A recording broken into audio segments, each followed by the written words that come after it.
আমার ভাইরা, আল্লাহ পাক বলেন, ও দুনিয়ার মানুষেরা, তোমরা যদি এই জান্নাতটাকে যদি পেতে চাও, এই জান্নাতের ভিতরে যদি চিরস্থায়ীভাবে যদি থাকতে চাও, বিলম্ব করো না। আমরা সঠিকভাবে আল্লাহ পাক যেই বিধিবিধান নাজিল করেছেন সেই বিধিবিধান অনুযায়ী আমল করতে থাকো, সেই বিধিবিধান অনুযায়ী চলতে থাকো। সেইভাবে যদি চলতে পারো তাহলে চক্ষুটা বন্ধ হইতে দেরি হবে, জান্নাত আসতে দেরি হবে না। আর যদি আমল করতে না পারো, দুনিয়ার জগৎ থেকে বিদায় হইবা, জাহান্নামের শাস্তি তোমার জন্য রেডি হয়ে রয়েছে। জোরে কোন নাউজুবিল্লাহ। আমার ভাইরা, গভীরভাবে মনোযোগ দিবেন। আজকে আমরা এই আমলগুলো করতেছি না, জান্নাত বাকি, যার কারণে আমরা জান্নাতের দিকে আগ্রহী হচ্ছি না। স্বামী স্ত্রীর হক আদায় করে না, স্ত্রী স্বামীর হক আদায় করে না। ও বন্ধু, যার কারণে আমরা জাহান্নামের দিকে যাচ্ছি। দুনিয়াতেও জাহান্নাম, আখিরাতের ভিতরেও জাহান্নাম হয়ে যাচ্ছে। বন্ধুগণ আমার, একটা কথা আপনাদেরকে বলি, বাস্তব একটা ঘটনা। একজন কবর খননকারী 101টা কবর খনন করেছে। আল্লাহর বান্দা তিনি বর্ণনা করেন, হুজুর, একদিন আমি একজন মহিলা মানুষের কবর কাটলাম। ও বন্ধু, মনোযোগ সহকারে কথাগুলো শুনবেন। দিলের কানটা নাড়া দেওয়ার জন্য এসেছি, এমনি কথা বলার জন্য আপনাদের কাছে আসি নাই। কোরআন থেকে কথা বলেছি, ওয়াহেতুক কথা বলবো না। আল্লাহ পাকের কেমন কোরআনের কথা বলছি, যেই কোরআন কখনো মিথ্যা হতে পারে না। বন্ধুগণ আমার, আল্লাহর বান্দা বলেন, 101টা কবর আমি নিজ হাতে খনন করেছি। এই কবর খনন করার পরে একদিন একজন মহিলা মানুষ মারা গেল। এই মহিলা মানুষ মারা যাওয়ার পরে কবর খনন করার দায়িত্ব আমার এসে যায়। সেই কবর খনন করার জন্য আমি মাপজোক নিয়ে কবরস্থানের ভিতরে চলে আসলাম। ও হুজুর, জীবনে কোনোদিন কবর খুঁড়তে আমার ভুল হয় নাই, সঠিকভাবে খনন করেছি। এই মহিলার কবর যখন আমি খুঁড়তেছিলাম, দিলের কান দিয়া শুনবেন, ও পর্দার মা বোনেরা গো, আপনাদের জন্য ওয়াজটা ভালো করে শুনবেন, মনোযোগ সহকারে শুনবেন। আমার মায়েরা, ও আমার বাবারা, ভালো করে মনোযোগ দিয়া শুনবেন। আর বেশি সময় আমি আপনাদের কাছে নেব না, ধৈর্য ধারণ করবেন। একটু মোনাজাত করে চোখের পানি ফালাইয়া বিদায় নেবেন। কার মা দুনিয়াতে বিদায় নিয়েছে আমি জানি না, কার বাবা দুনিয়ার ভিতরে এখন নাই আমি জানি না। বন্ধুরে, এই তাফসীরুল কোরআন মাহফিলের ভিতরে থেকে যদি এক ফোঁটা দু ফোঁটা চোখের পানি ফালাইয়া যদি দোয়া করতে পারো গো, হতে পারে তোমার বাবার দাউ দাউ করে কবরে আগুন জ্বলতেছে, সেই আগুনটা নিভে যাইতে পারে রে মুমিন। হতে পারে তোমার বাবার কবরের ভিতরে সর্প সাপ ধ্বংসন করতেছে, তোমার চোখের পানির উসিলায় তার কবর আযাব মাফ হইতে পারে। কথা কোন ঠিক কিনা?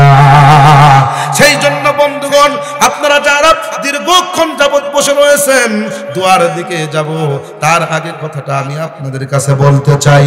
ও বাজান, মনোযোগ সহকারে কথাগুলো শুনবেন। আল্লাহর বান্দা বলেন, মাপজোক নিয়ে যখন কবরস্থানের ভিতরে যখন গেলাম, কবরটা যখন খনন করতেছিলাম, সুন্দর করে খনন করলাম, পরিপাটি করে খনন করলাম। কবরের দীর্ঘ দিকে লম্বা দিকে মাপ দিলাম, ঠিক আছে। এদিকে মাপ দিলাম, প্রস্তর দিকে মাপ দিলাম, সব দিকে ঠিক আছে। বন্ধুরে, কবরটা মাপ দেওয়ার পরে সুন্দর করে কবর খনন করলাম। জানাজা নামাজ হয়ে গেল। জানাজা শেষ করার পরে কবরের ভিতরে যখন সেই মহিলার লাশটা যখন আনা হলো, বন্ধুগণ আমার, সেই কবরের ভিতরে যখন লাশটা নামাবে, আল্লাহর কি কারিশমা, বোঝা বড় দায়। কবরটা আগের চাইতে অনেক চেপে গেছে। জোরে কোন নাউজুবিল্লাহ। কবর যার চেপে যায় গো, আপনাদের আলেম হওয়া লাগবে না, মুফতি হওয়া লাগবে না, মুফাসসির হওয়া লাগবে না। আপনাদের কাছে বলতে চাই, এই কবর যার চেপে যায় তার লক্ষণ কি ভালো? কথা বলেন, ভালো? তার কবরে কি ভালো কিছু হবে? বন্ধুগণ আমার, কবরটা অনেকটুক চেপে গেছে, লাশটা আর ঢোকে না। এলাকার মানুষ তারা তাকে ভৎসনা করা আরম্ভ করলো, তুমি এতদিন যাবত কবর খনন করো, আজকে কবর খনন করা কি তুমি ভুলে গেছো নাকি? কবরটা ছোট হলো কেন, লাশ তো ঢোকে না।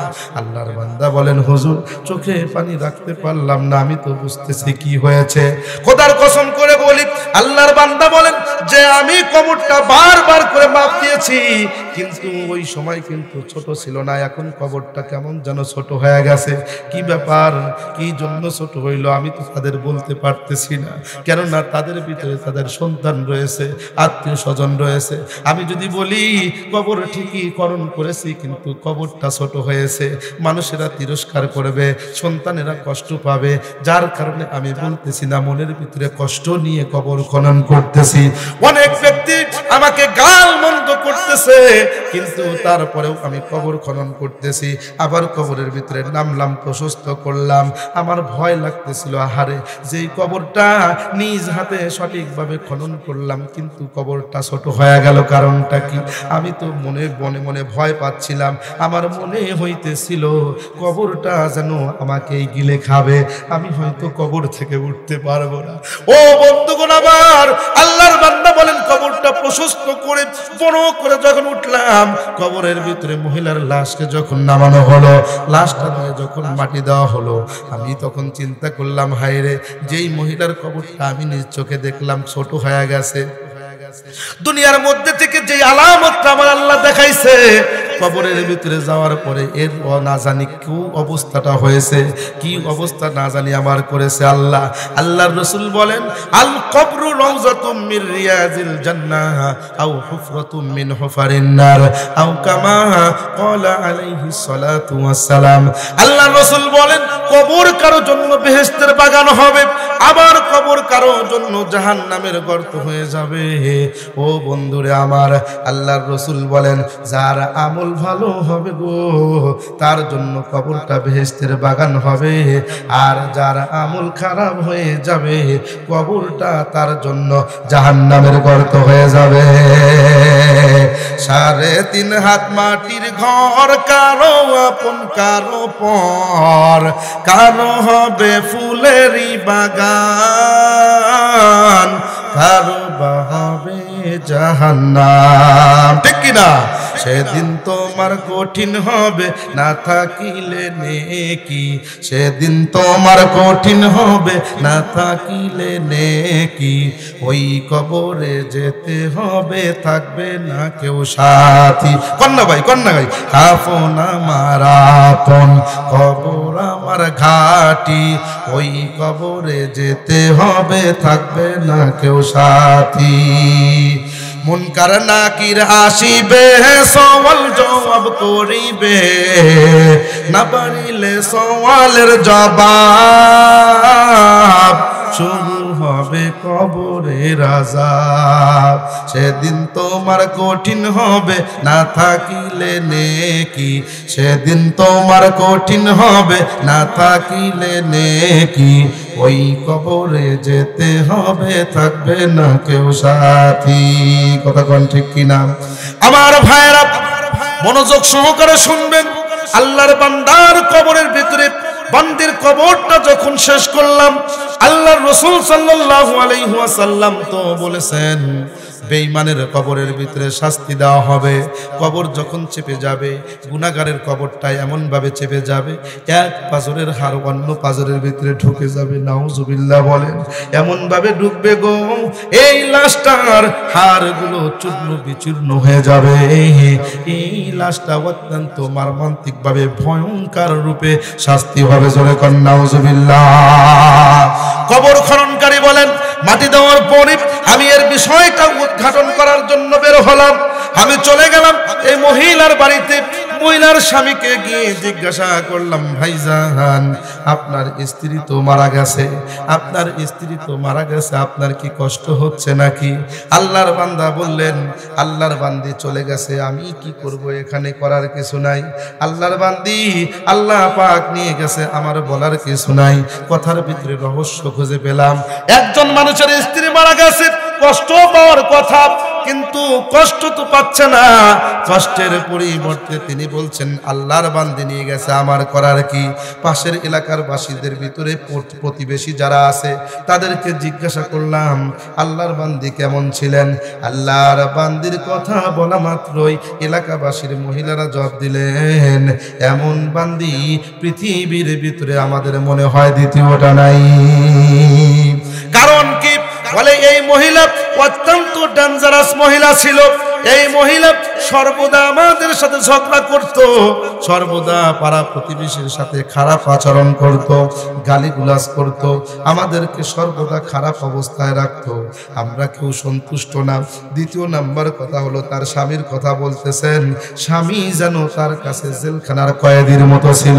স্বামীর সাথে সব সময় খারাপ আচরণ করেছে, স্বামীর সাথে সব সময় নরমাল ব্যবহার করেছে, অত্যন্ত খারাপ আচরণ করেছে, গায়ে পর্যন্ত হাত দিয়েছে। বন্ধুগণ আমার, স্বামীর দিলটা খুশি না, স্বামী বদদুয়া করেছে।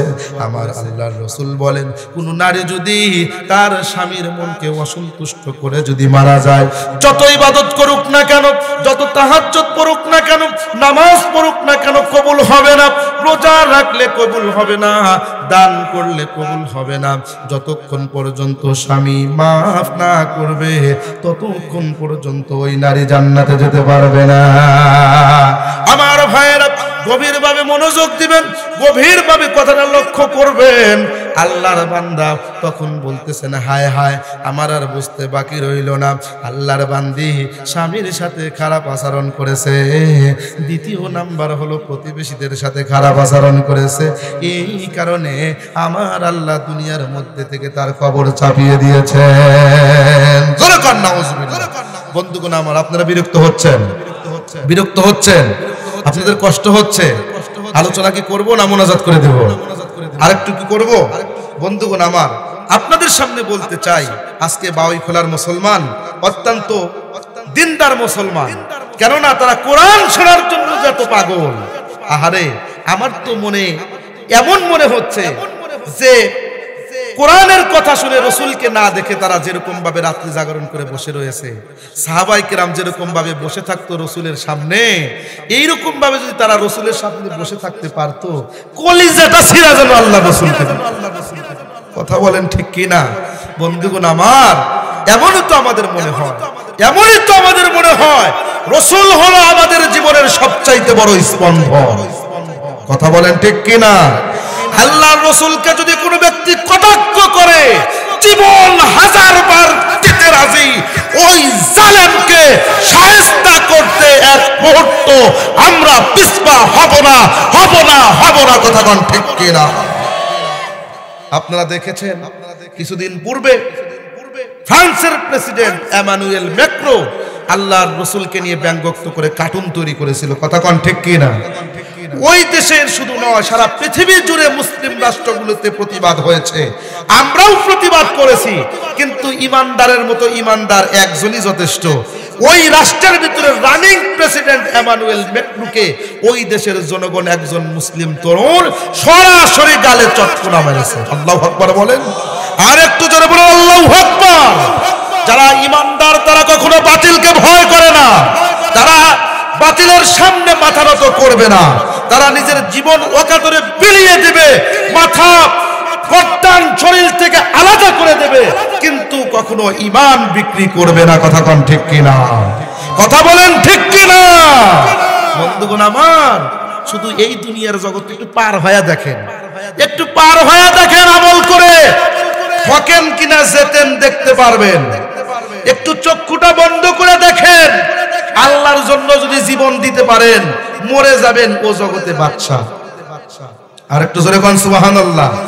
এই কালকে দেখলাম, নিউজে দেখলাম, ইউটিউবে, যে 28 বছর পরে কবর খনন করার পরে লাশ বের হয়েছে, লাশের কাফনের কাপড়ও পছন্দ।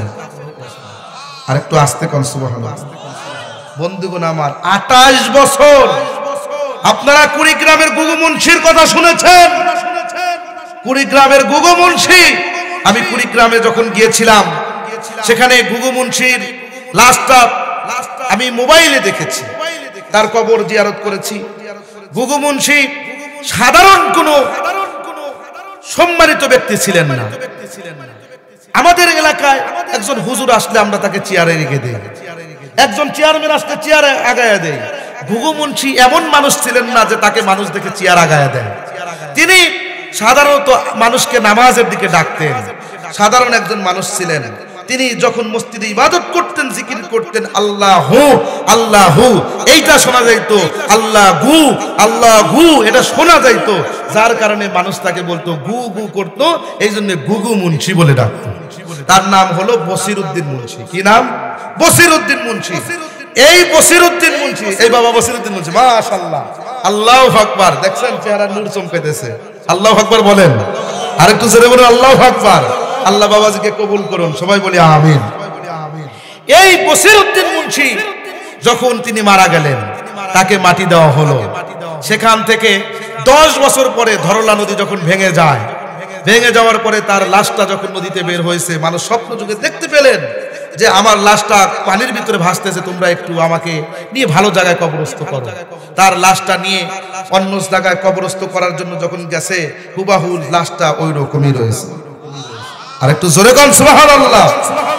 এই গুগু মুন্সির লাশটা যখন আবার দীর্ঘ 8 বছর পরে যখন কবর খনন করা হয়েছে, অর্থাৎ যখন আবার নদীটা ভেঙে গেছে দ্বিতীয় জায়গা থেকে, ওই জায়গা থেকে যখন লাশটা উঠানো হয়েছে, ওই লাশটা আমি মোবাইলের ভিতরে দেখেছি, কাফনের কাপড় পর্যন্ত একটু পচে নাই। আল্লাহকে ডাকে যারা, আল্লাহকে ডাকে যারা, প্রভু তারা মরে না।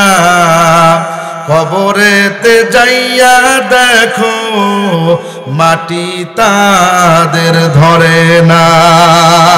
কথা বলেন ঠিক কিনা? বন্ধুগণ আমার, আল্লাহর বান্দা একটু আল্লাহকে ডেকে দেখেন।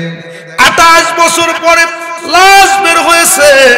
আপনাদেরকে বলতে চাই বন্ধুগণ আমার, আল্লাহকে বিশ্বাস করে ইবাদত করতে থাকেন, ডাকতে থাকেন। আমার আল্লাহ রব্বুল আলামিন যেরকম ভাবে সত্য, তার কোরআন ওই রকম সত্য, আল্লাহর রাসূল ওই রকম ভাবে সত্য। এই দুনিয়ার জগৎটা থাকার জায়গা না। আমার আল্লাহ যেই কথাগুলো বলছেন আখিরাতের কাজ করার জন্য, ওয়াল আখিরাতু খায়রুন ওয়া আবকা। আল্লাহ রাব্বুল আলামিন ডেকে ডেকে বলতেছেন আখিরাতের জগৎটা হলো শ্রেষ্ঠ, আখিরাতের জগৎটা হলো চিরস্থায়ী। সুতরাং ওই জগতের জন্য কাজ করা হবে বুদ্ধিমানের কাজ। ও বন্ধুরে আমার, আজকে আমাদের ভিতরে এমন অবক্ষয় হয়েছে, জাহান্নামকে আমরা ভয় করি না, অথচ আল্লাহ রাসূল সাল্লাল্লাহু আলাইহি ওয়াসাল্লাম বলেন যে আল্লাহ পাক কোরআনের ভিতরে আমার কাছে জানায়া দিয়েছেন জাহান্নাম হলো অত্যন্ত ভয়ঙ্কর। আযালিকা খায়রুন নুজুলান আম শাজারাতুজ যাকুম। আল্লাহ পাক বলেন জান্নাতের নিয়ামত এটাই তোমাদের জন্য উত্তম, নাকি আমি জাহান্নামের ভিতরে যাক্কুম নামক ফল খাওয়াবো এটাই তোমাদের উত্তম? ও বন্ধু, যাক্কুম হলো তিক্ত গন্ধযুক্ত কাঁটাযুক্ত একটা গাছ, যেই গাছটা হয় জাহান্নামের ভিতরে, জাহান্নামের তলদেশ থেকে যাক্কুম গাছটা হয়। আল্লাহর রাসূল সাল্লাল্লাহু আলাইহি ওয়াসাল্লাম যখন কাফেরদেরকে বলতেছিলেন, ও কাফেরেরা তোমরা ঈমান আনয়ন করো, তোমরা যদি ঈমান আনতে পারো গো, তাহলে আমার আল্লাহ জান্নাত তোমাদেরকে দিয়ে দিবে। আর যদি আল্লাহর প্রতি ঈমান যদি তোমরা না আনো গো, তাহলে আমার আল্লাহ তোমাদেরকে জাহান্নামের ভিতরে দিবে। যেই জাহান্নামের ভিতর থেকে যাক্কুম নামক গাছ বের হবে, ওই গাছের ফল হবে, ওই ফলটা আল্লাহ তোমাদের খাইতে দেবে। এই ফল খাইলে পরে অত্যন্ত তোমাদের কষ্ট হয়ে যাবে। আল্লাহর নবী যখন বললেন, আবু জেহেল, উতবা, সাইবা সকলে ওই জায়গার ভিতরে বসেছিল, ওই জায়গার ভিতরে সকলে বলতেছে যাক্কুম ফলটা কি আমরা তো চিনি না। সেই জায়গার ভিতরে তাফসীরের কিতাবের ভিতরে লেখে একজন আফ্রিকান ব্যক্তি সেই জায়গার ভিতরে উপস্থিত ছিল। আফ্রিকান ব্যক্তিকে বলল, তোমরা কি যাক্কুম নামক ফল তোমরা চেনো নাকি? আল্লাহর বান্দা তখন বলতেছে, হ্যাঁ হ্যাঁ, আমাদের আফ্রিকার ভিতরে 2 ধরনের ফলকে যাক্কুম বলা হয়। কয় ধরনের ফল? 2 ধরনের ফলকে যাক্কুম ফল বলা হয়। একটার নাম হলো জাবাব, আরেকটার নাম হলো তামার, যেটাকে আমরা বাংলায় জানি, কোন কোন তাফসীরের ভিতরে এসেছে একটা হলো খেজুর, আর একটা হলো মাখন। এই দুইটাকে আফ্রিকানওয়ালারা বলে জাক্কুম। বন্ধুগণ আমার, আপনাদের সামনে বলতে চাই, ওই ব্যক্তি বলল আমরা তো এইটাকে জাক্কুম হিসেবে চিনি। আবু জেহেল তখন তার দাসীকে ডাক দিয়ে বলতেছে, বাদীকে বলতেছে, যাও যাও একটু আমার ঘরে জাক্কুম আছে, একটু জাক্কুম নিয়ে আসো। খেজুর আনা হলো, মাখন আনা হলো। আনার পরে আবু জেহেল মুস্কি হাসি দিয়া বিদ্রুপের সুরে এই কাফেরদেরকে খেজুর দেয় এবং সে মাখনগুলো দিচ্ছে। দেওয়ার পরে বলতেছে, এই যে দেখো খাইতে কেমন? বলে খাইতে তো খুব সুস্বাদু, খাইতে তো খুব মিষ্টি। বলে গলার ভিতরে দেখো আটকে গেল নাকি? বলে না না, আটকেবে কেন? বলে দেখো এইটাই যদি জাক্কুম হয়, মুহাম্মদ আমাদের এই জাক্কুমের ভয় দেখায়। বলে জাহান্নামের ভিতরে জাক্কুম খাইতে হবে, এই জাক্কুম খাইলে নাকি গলার ভিতরে আটকে যাবে, পেটের ভিতরে নাড়ি বুড়ি টেরা হয়ে বের হয়ে যাবে, কঠিন অবস্থা হবে। এই কথা বলে। দেখো জাক্কুম কত মজার জিনিস। আর মুহাম্মদ বলতেছে জাক্কুম অত্যন্ত ভয়ঙ্কর। দ্বিতীয় নাম্বার কথা হলো, আমরা দেখি আগুনের ভিতরে কোনো একটা জিনিস যদি আমরা যদি দেই, কোনো একটা গাছ যদি দেই, আগুনের কাজ হলো সেইটা সঙ্গে সঙ্গে পুড়ে ফেলা। কথা কোন ঠিক কিনা বন্ধুরে? আর জাক্কুম নামের গাছের কথা আল্লাহর রাসূল বলতেছেন, জাক্কুম হলো জাহান্নামের ভিতর থেকে উৎপন্ন হবে, জান্নাত জাহান্নামের ভিতরে গজাবে। বলে শোনো কেমন আজমাইশি কথা বলতেছে। আমাদের দেশের ভিতরে আমরা দেখি কোনো গাছ আগুনের ভিতরে দিলে পরে পুড়ে যায়। আর মুহাম্মদ বলে জাক্কুম নাকি সেই জাহান্নামের আগুনের ভিতরে তৈরি হয়। মিথ্যা কথা। এই কথা যখন বললেন আমার নবীর মনটা ভীষণ খারাপ হয়ে গেল।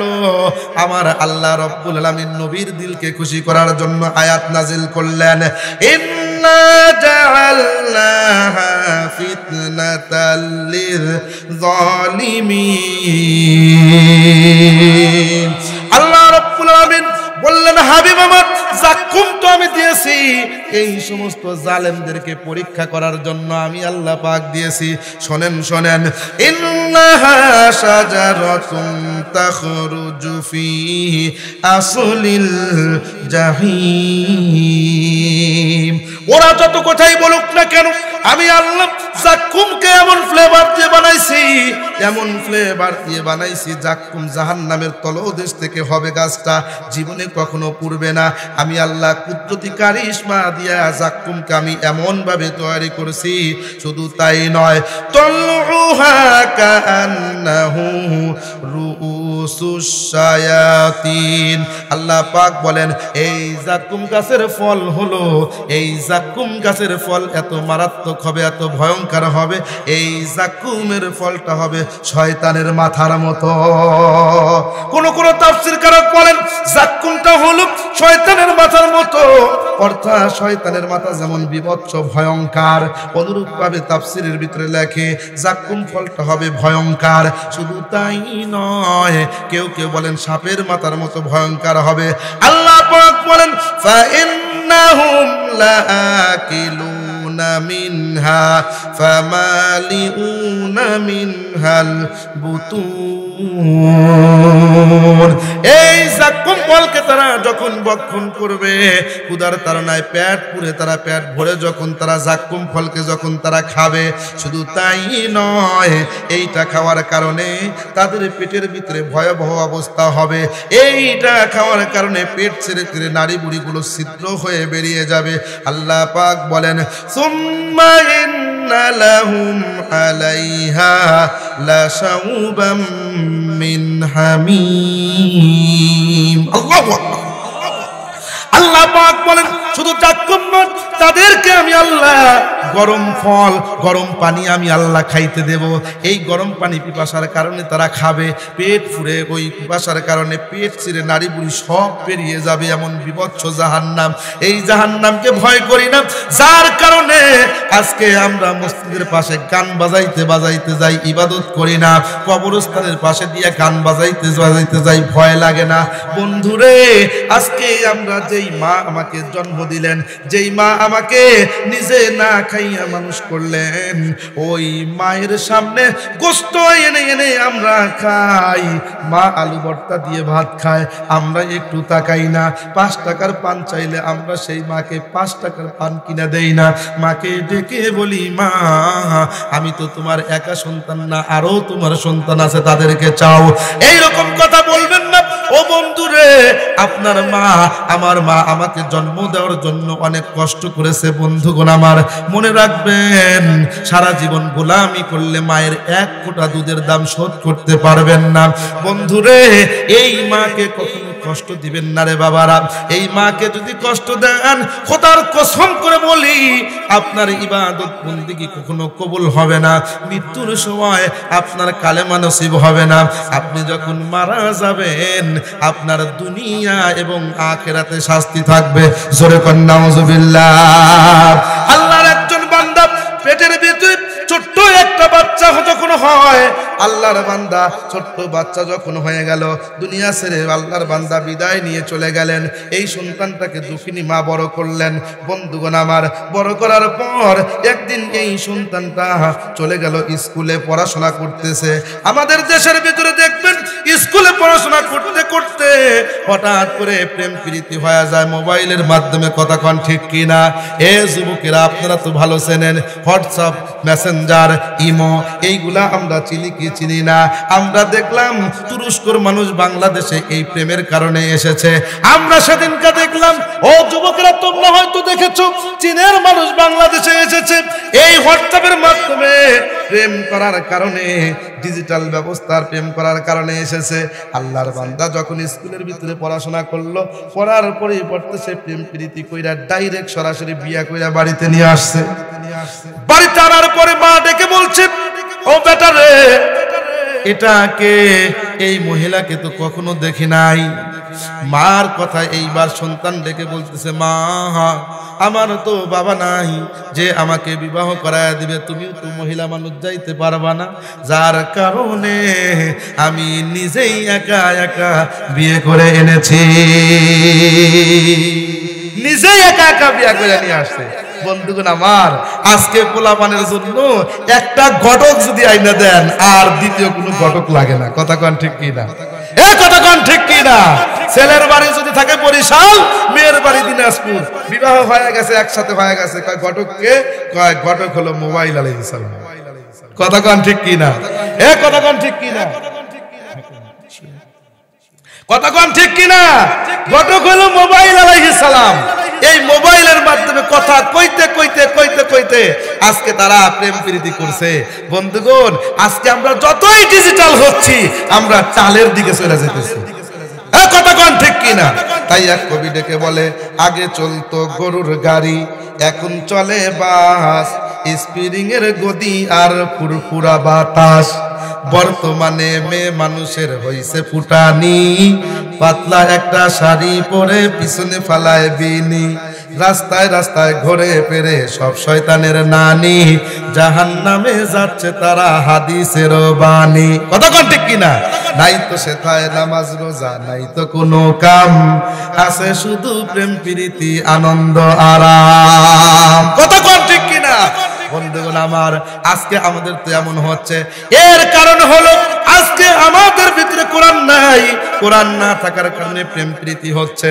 কোরআন যদি থাকতো, মেয়েটা পর্দা করতো। কথা কন ঠিক কিনা? পর্দা পুশিদা করে না, যার কারণে এই দেশের ভিতরে, মানুষের ভিতরে